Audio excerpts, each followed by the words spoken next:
Peko, serkku perkele. Perkele.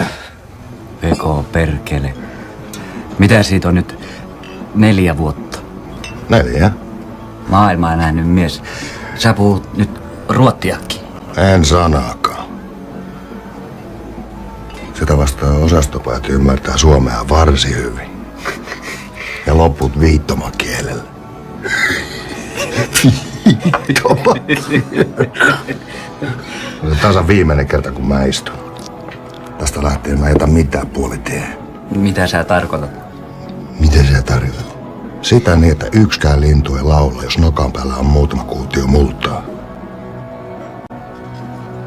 Ajattelin olla teillä yötä. Sitten mä suunnistan Poriin.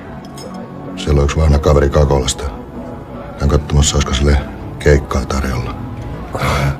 Että heti miten töihin. Niinpä. No missäs Jari luuraa? Luulisit, että se olisi tullut serkkumiestä vastaan. Jari, se on kotona vähän kipeänä. Sattui ikävästi.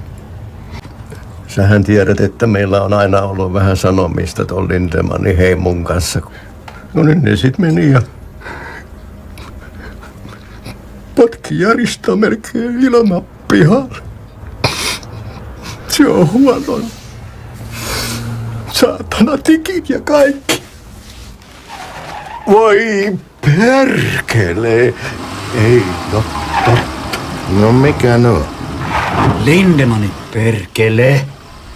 No passatko sopivasti. Eikä älä perkele. Olisiko pojilla tulta heittää?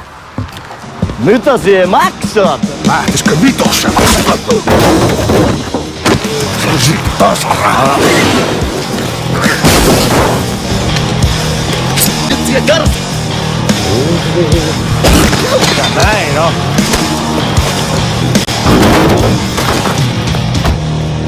Ensään ne pojat tuli hakemaan, vai mitä? Niin, herätyy. No niin. Tätäkin sitten 325 litraa. Käteisellä vai kortilla vai pannako piikkiin? Pikki! Eipä sitten muuta kuin turvallista matkaa. Katos.